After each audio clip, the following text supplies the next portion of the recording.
Greetings, fellow Rangers! Last time we discussed the rather weak entry into the Power Rangers pantheon that is MMPR the movie, the game, on Super Nintendo. Today we're going to talk about Mighty Morphin Power Rangers the movie, the game, again, on Genesis. It's Morphin time!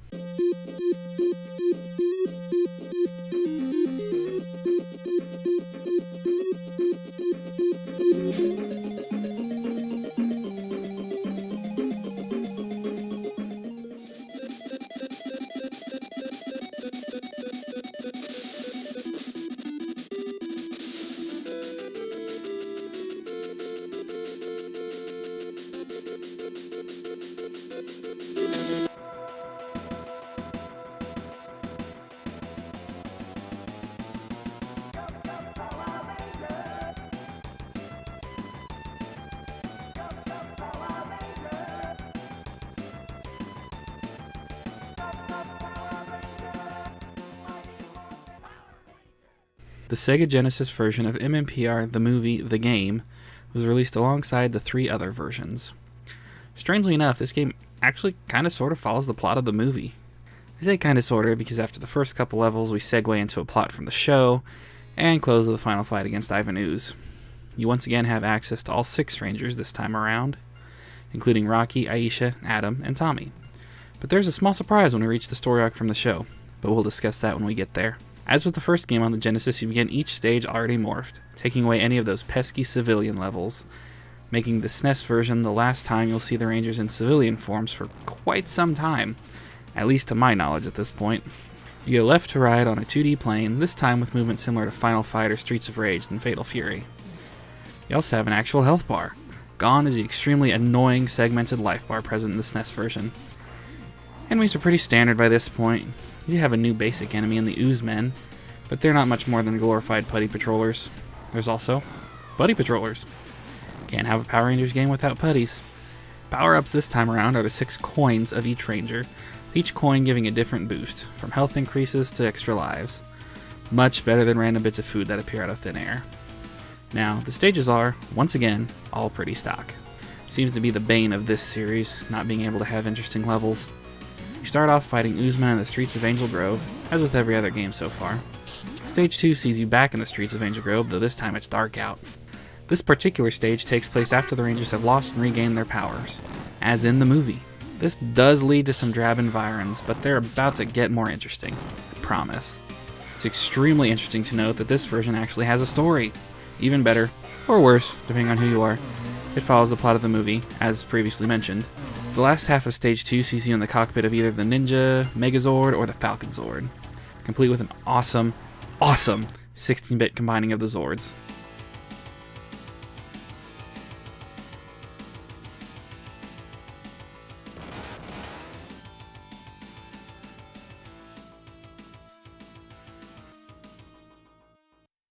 You're fighting against Ivan's Hornator and Scorpitron, winky face.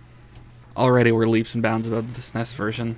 Stage 3 begins the plot from the show, loosely following the plot of the episodes White Light, the Ninja Encounter, and the Power Transfer. The coolest part of this is the Red, Black, and Yellow Rangers actually take on the original characters in Jason, Zack, and Trini, respectively.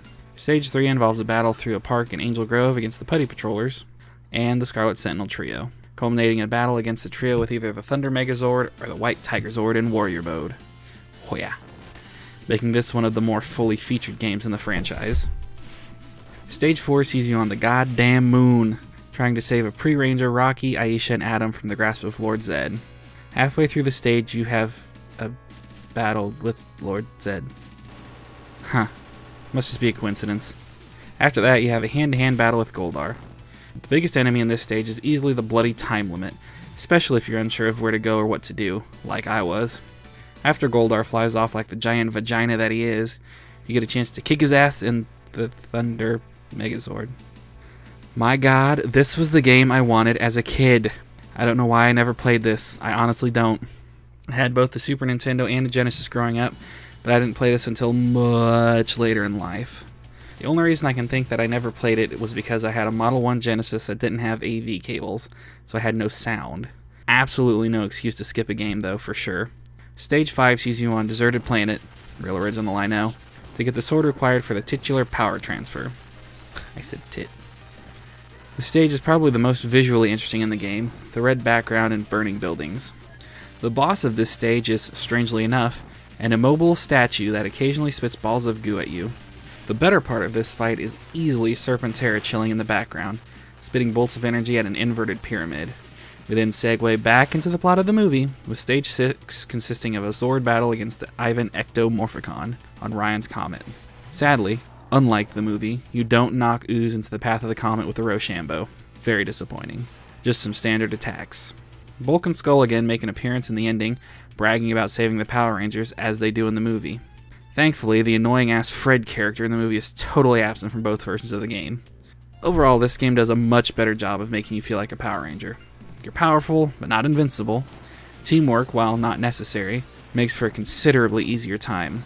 And you get to battle big-ass monsters and big-ass robots. Everything a growing boy needs. As with the original Genesis go-around, each Ranger has their own sprites, once more proving that Genesis does what Nintendon't. Hell, power weapons are present this time around in standard combos. Things aren't looking good for the SNES version. Even better, each Ranger feels like their own character instead of a standard moveset for everybody except the White Ranger. This game just does it better.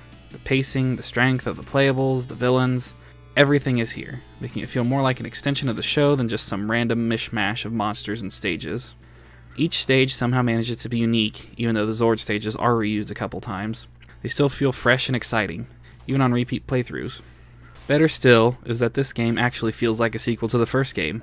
It expands on the gameplay of the original while keeping what made it fun intact. It features new and old characters, and even an old character pretending to be a new character in Tommy. It's just a good time. Like its predecessor, we also have the robust list of options, like a difficulty selector, and the crown jewel of any 16-bit era game, a sound test. Believe me when I say that this sound test is the tits. It features digitized versions of battle cries from each Ranger, along with 16 tracks from the show, all in 16-bit chiptune glory.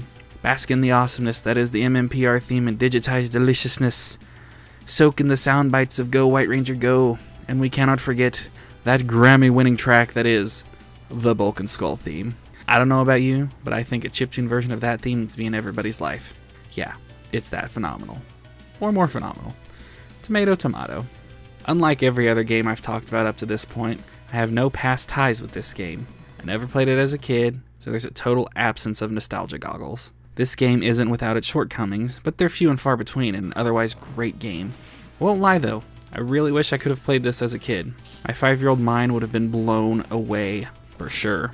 But unless I invent time travel for a totally arbitrary reason such as that, I won't be able to. C'est la vie. I would never go so far as to say I was a Nintendo fanboy growing up, but that seemed to be the console I usually gravitated towards. I think I just got along better with SNES games than Genesis games. Even though as an adult I can see that Genesis games tended to be on the easier side, for the most part. Although the aforementioned lack of audio through AV cables has more to do with it than anything. I would definitely say that the Genesis games fared way better than the SNES games. They're just better built, and both feel unique, despite being shameless ripoffs of other games. While the SNES games are indeed shameless ripoffs of other games, they just don't work well. They're all fun games, don't get me wrong, but the Sega ones are just better. Have I said better enough in this paragraph? Better. Thanks for watching, guys. Don't forget to like, comment, and subscribe so you can know when I post new videos. Next time, we'll take a gander at one of the more obscure SNES games that has graced this franchise. Have a more phenomenal day, fellow Rangers.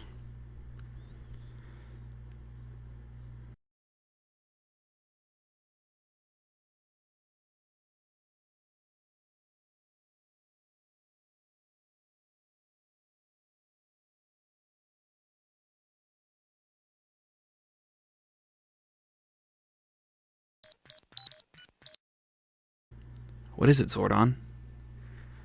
What do you mean I'm drawing too much attention to you and the other Rangers? I've made a promise to my viewers. I have to keep going. Alright, you don't have to send Alpha after me with the recombobulator. I still can't see the color mauve after the last time. You don't realize how much stuff is mauve until you can't see it. Okay, if you're going to insist on it, I can't say no. Yes, it's happened just as you said. Zordon wants me to put a stop to the reviews. but he doesn't know that the whole reason I'm doing them is to bring attention to the Power Rangers. Don't worry, though. I will continue them after a break. Can't let Zordon onto our plans. Of course. I'll be in touch. Lord Zed.